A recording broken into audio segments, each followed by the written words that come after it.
I have a gift, God-given, innate. Really? Which one? What? Innate or God-given, they're different. Whatever. The point is that Because innate just means from birth, it doesn't necessarily mean given to you on high by God. Perhaps you didn't know that. Yeah, it might as well have come from the tooth fairy for all I care. The point is that it's there. What matters is that it's there. Or perhaps it formed from your early childhood experiences. Less innate, more trial and error. Whatever. All I know is that people buy me because they recognize that I'm not just a designer. I am that genuine article.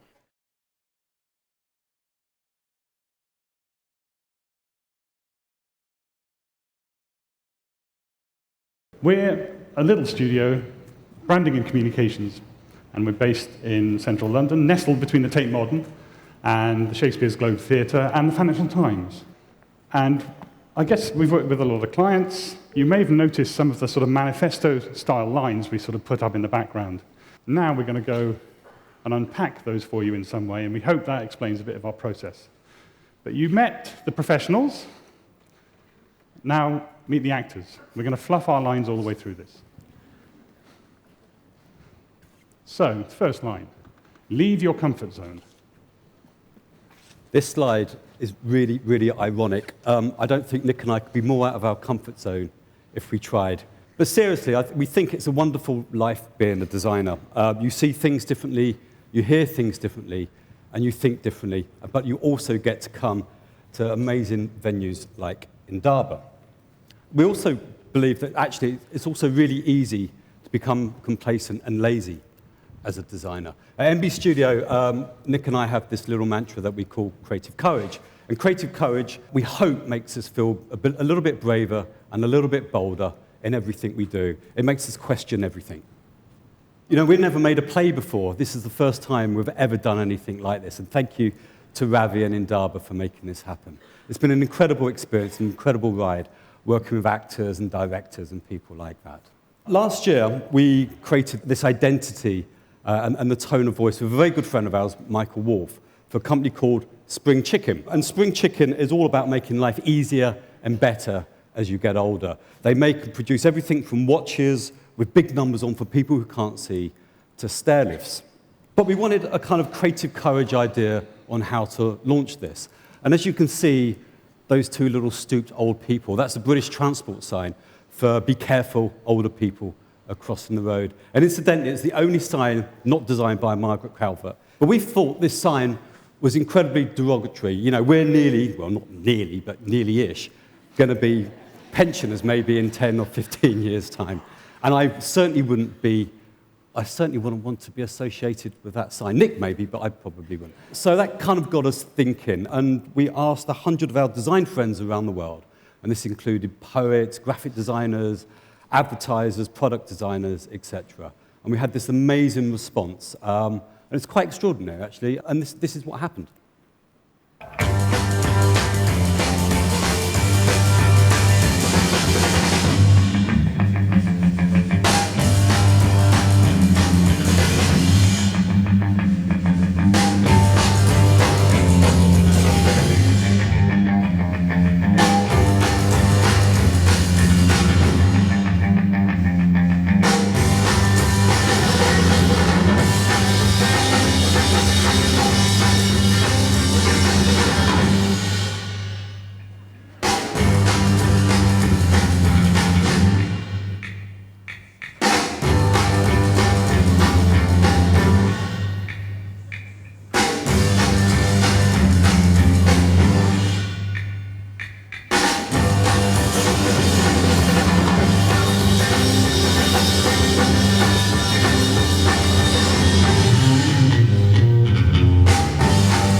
Thank you. And the good thing was we raised about £10,000 for Age UK. Okay. So this is Almeida Theatre, and there's a sort of link between what you've just seen. We were asked to help brand them. So Almeida Theatre is a 400-seat theatre, so much smaller than this, in North London, in Islington. And it's got a fantastic reputation over the years, but reviews were starting to say it's getting a little tired, losing its sort of contemporary relevance. So they brought in a new artistic director called Rupert Gould, and he wrote this fantastic brief for us. We will produce theatre red of tooth and claw. Audiences will arrive brave and leave wrung out, flushed, surprised, and soul expanded. We will respond to what's going on in the world and stare at this one and lead a future one. So we don't normally get future one. So, but it was fantastic. It's a fantastic brief, and we really got behind it. And so when we said, well, there's your logo, but actually what we're going to do is we're going to break the rules, and we're going to just do that. So we're turning theatre on its head. So it's a really simple solution to a really sort of emotive, wonderful world of theatre. And they said, well, what would a poster look like for King Charles III? And this is about royalty clashing with the press and about censorship. And so we said, would it look something like this? And they said, thanks. And we said, it's okay. And so we said, well, when you use this mark and this identity, let's be a bit more current. So we borrowed the size of Bloomberg Business Week and did their little programs for them. And we said, you don't call it a logo, you call it a masthead. And let's try and get an editorial team to make your programs more interesting. So they did that too. And then we did a poster for American Psycho, but this was a musical, so we did some blood-dripping headphones. And they said audiences will arrive brave, so we said, well, put the word theatre upside down over the top of your door. We sort of made this rule that you're not allowed to take the logo apart, but we broke all our rules anyway, so even the tickets, you tear the logo in half. Gave them a little system, and we went on to design sort of various production images and marketing for them. This one we had to change because the riots had recently happened, and this was about riots, and it was seen as an incitement to riots, so we had to change that. Mr. Burns was fine, we didn't get sued. Merchant of Venice, that was also fine. And Medea, well, this is a woman with her hand in a blender, so we got into deep trouble there, and we had to change that. So breaking the rules is fun, and actually it got them a lot of press. More than they'd bargained for. Assumption is the mother of all fuck-ups, Alan. Thank you, Nick. A long time ago, when Nick and I first started, and we're probably a little bit less naive than we are now, we got a phone call from the BBC, the British Broadcasting Corporation. We thought, wow. So we turned up, assuming we'd just be picking up a brief. This lady, this woman, showed us into this room. But it wasn't any old room.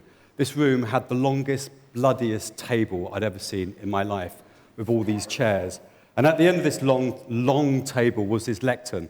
And I think before Nick and I could go, what are we supposed to do, or run away, about 50 people marched in, expecting to see a presentation. We had absolutely nothing to show them. But it was a really, really good early lesson that actually don't assume anything. As soon as you get that brief, just put it to pieces and keep asking why. You'll end up with a much stronger brief to work from. And just ask the client what he bloody well wants at the end of the day. But also, make sure you find out how many people are going to turn up to those presentations. It was a very good lesson to learn, and I shouldn't really be telling you. You can't know too much. Okay, well, we didn't know much about this next project, so Michael Wolff, who's in the audience, fantastic brand guru, invited us to be part of this project. And he said, well, it's about Russia, you're going to be going to Russia. And so we thought, good, we know absolutely nothing about Russia, we can't speak Russian. It's about digital, it's a digital project, it's going to be innovative, you're going to be starting from scratch. And we thought, oh, we know nothing much about digital either, we've done some websites, but that's about it. And it's about banking and working for a bank. And we thought, well, we haven't done that either, so thanks. And we arrived in Yekaterinburg in Russia, still knowing nothing, tried to push a button to a lift of a building we couldn't get into. And anyway, so eventually we found what was inside on the top floor was a wonderful group of people all working to innovate this new product. So it's a product for entrepreneurs. And as we went along, as the project sort of grew, that we weren't doing a bank identity and we weren't doing a banking app. This was a new type of product for entrepreneurs, and it would combine your sort of back room. You'd get legal help, you'd get your own personal assistant, and various other bits and pieces. So it was pretty unique. We interviewed through, with the help of translators, people who were going to be using this, entrepreneurs, and they said, I don't really know how to run a business. I need all the help I can get. Another guy said, I know how to run my business. Just make it faster, easier, and better, and don't patronize me. I mean, they were a scary bunch, to be honest. So, with this sort of tangled load of bunch of information and people and different languages and jet lag and all of that sort of thing, we had to come up with something. And working with Michael and writer Tom Lynham, we came up with this. So that says this, Knopka. And Knopka means this, button. So taking all of that and drilling it down into the tiniest, most simple thing. And for us, this summarized what this thing could do at the touch of a button. And then we just got to work, really. It was relatively simple once we understood what we needed to do. So actually, you're working in that vernacular. It's an active, kind of simple, doesn't look like a bank, looks fun, looks easy brand. And then we thought, well, it's missing some emotion. If it's all just about icons and symbols, then it's missing something. So is it a button on your clothing? Is it a button you push? Well, it's all of that, but it's also as cute as a button. So there's a little girl, and actually Knopka means cute as a button or little girl in Russian. So we asked our friend illustrator Jean-Julien to come up with a happy little girl, and she became our kind of protagonist in the story. So her job is to challenge you, the audience, the entrepreneur, and to ask questions. Why are you working so late? Why do you work so hard? Why can't it be like this? Why does it have to be so? Why do we have to queue at banks? Why do we have to do this? So she became the protagonist. She eventually became real in films by St. Luke's for advertising across Russia. And they've gone from sort of a 12-man team of digital nerds to sort of 300 plus in Moscow and St. Petersburg. They're moving to London eventually, and we're as pleased as Punch. They're sort of Wired magazine's most fantastic startup, and they're growing and growing and growing. But it's just the most wonderful thing to see work we've done appreciated over in Russia. Indecision kills, Alan. To be honest, this really means procrastination, and this is the curse, I think, of all designers. Personally, we love getting new work in the studio, but I kind of then just start to make lots of cups of tea and tidy up the shelves and clean out my drawer. I'll do absolutely anything I can to start a particular job. But some jobs are actually harder to start because of the enormity of it all. A number of years ago, we were asked by the V&A, and I think it's probably one of the best museums in the world, to create this campaign, and it was a very sensitive campaign. And this is what it was. It was to commemorate the bicentenary of the parliamentary abolition of the slave trade. Very difficult title, but it was just getting harder and harder, as they were going to commission 10 international black artists to exhibit all around the V&A. And you're going to get lost in the V&A anyway, so these were going to be all over the place. And then they said, well, we can't use any of the images. You need to create an icon.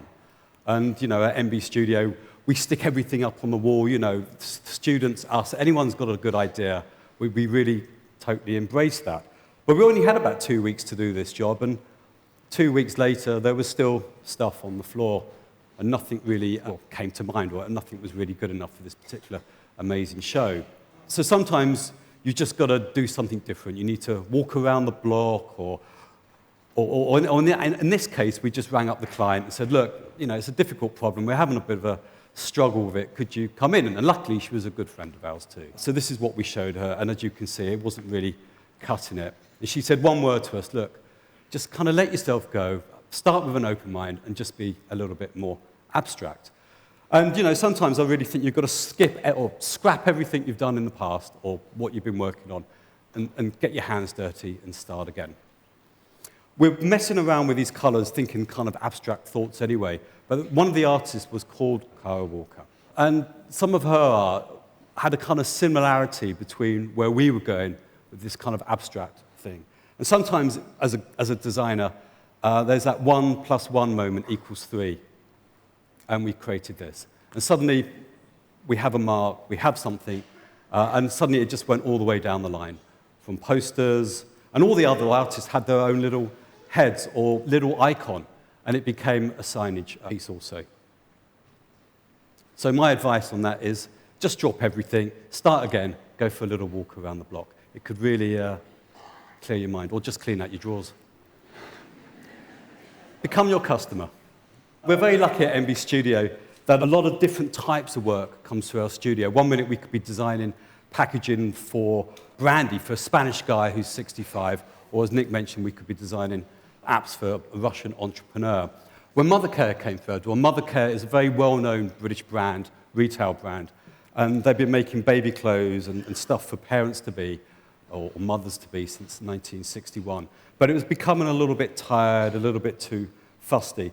And we literally just became parents ourselves, so we were totally the right customer, and we knew exactly what it was like to be a new parent, and all the anxiety when you walk into this store and you go, what the fuck do you need to buy for someone who's just been born? Absolutely no idea.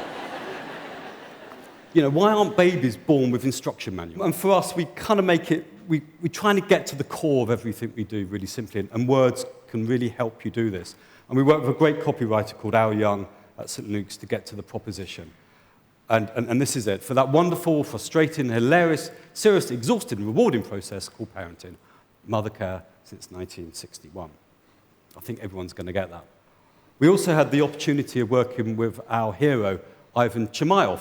And over the course of about 2 years, he created this kind of bank of this beautiful, beautiful illustration. And we also work with the best baby photographers in the world. This is a guy called Stefano Azario from the East End of London, but a good name. But he does everything from Vogue Bambini to whatever. So there we had these beautiful images, beautiful photography, illustration, and words. And as our play suggested, you kind of start this relationship. You start this little dance with your clients. And we ended up doing everything with Michael Wolff as well, from the till receipt all the way to the signage. And we ended up becoming their brand ambassadors and wrote all their guidelines, because Mothercare is franchised all around the world. This is the type of language, tone of voice, went across absolutely all their literature. Ivan's beautiful illustrations went into all their print and magazines and all their kind of top-selling stuff that it went on the website, signage in store, and all the way down to the point of sale. So we're trying to get that little smile in mind for absolutely everything we do with Mothercare. But also trying to get a bit more wit into this photography. Otherwise, it could become like anybody else and really bland. So this particular child was behind all the till points. But it also became a really good little signage system as well. And there was a whole collection of those. And we couldn't help ourselves, you know. We know all kids prefer the box to the actual toy. If everything's important, nothing's important. This is about being asked to do an interim identity refresh for Ravensbourne College in Greenwich, sort of right next to the O2, next to the Dome in London, next to the Thames, in this beautiful purpose-built building. And they came to us with a fantastic brief, and we had many discussions, and things come to the fore. So this is all about business. This is all about our alumni and our relationship with them. They bring something to the college. This is about creativity. It's about championing creativity. We are an arts and media university status college, so we need creativity to come first. Our building is superlative. People cross on the stairs and cross-pollinate. It's about industry, it's about the future, it's about students, it's about photography, it's about the government and our relationship, and education and media and interim. It's about architecture, technology, international innovation. It's about all of these things. So we have all of this input. Then we have the anecdotal stuff, the stuff we remember, the stuff we write down in our notebooks when we're being spoken to, when we're having interviews and dialogues and discussions. This is an amazing place where crazy stuff happens. We're all crazy here, said one of the students. This is an incredible space. Disciplines and ideas cross-pollinate to create new and wonderful things. I get mouth cramp from smiling at people as we pass on the stairs all day long. So it's kind of, we remember these things. It's the people that make Ravensbourne what it is, not the place, not the building. We're going for university status. Right, okay, that's important. What do universities look like? Well, as a designer, you quickly just think, well, they're crests. All universities have crests. They have range left text. It's usually uppercase. It's clearly not true, but this slide shows you. And so we did this. So it's far simpler. It doesn't particularly echo the building yet, but what we wanted was something that we could give Ravensbourne that they could use. And we also, the interim word, we sort of put that behind and said, well, we're not going to do an interim identity because it's an inconvenience. We wanted to give them a stretchy brand. So we imagined that you'd take this logo and you'd stretch it out, and then you'd fit it over the things that you'd done, the things that you liked, the things that came from Ravensbourne. Like this. Ravensbourne has a world-class reputation. Boris Johnson, Mayor of London. And we want people to play with it, so we've given them some ideas and inspiration about what you can do. I shouldn't be showing you this because it's not officially launched back in the UK, so I might be in a bit of trouble. And this is a work in progress. But what I want to show you is a flexible system from something simple. If your idea of wearable tech is a thermal vest, do not apply. Ravensbourne prides itself on research, on technology.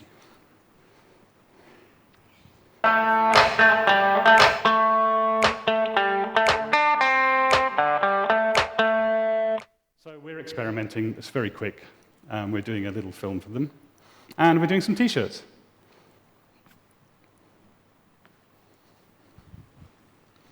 Amazing things happen here. Tell the truth. Be on time, Alan.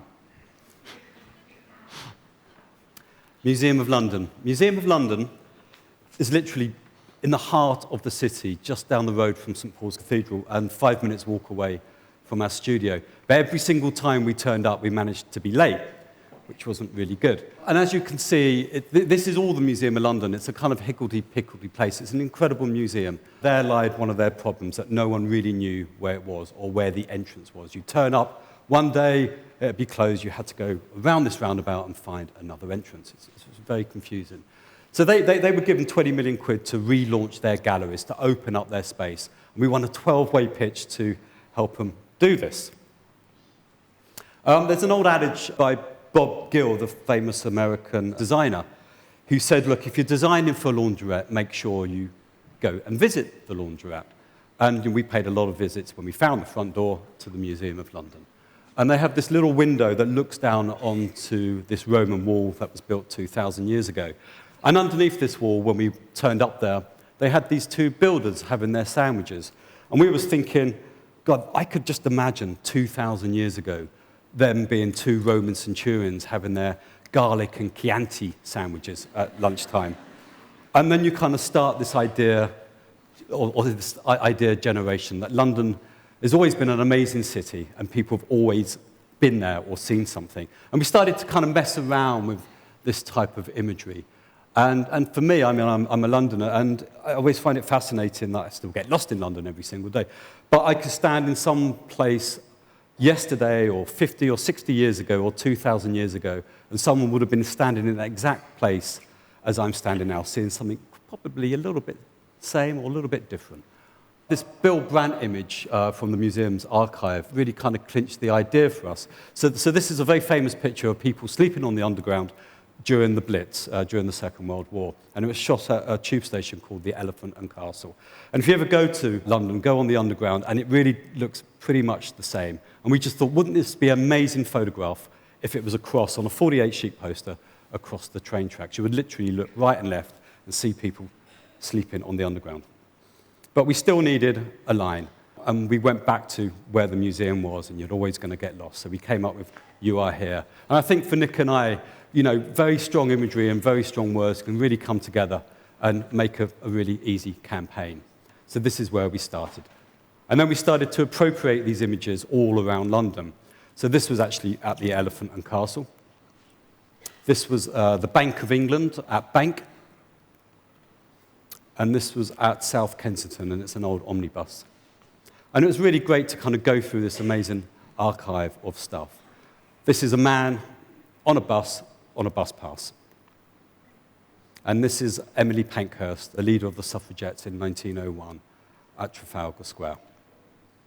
But about telling the truth, I remember halfway through this, one of the marketing people turned up and started to dilute the images that we wanted to use, and it didn't really make sense anymore. And I really believe you've got to kind of keep your integrity and just tell the truth and just say, look, this is not working. It's going to be a lot stronger campaign if you just believe me or Nick.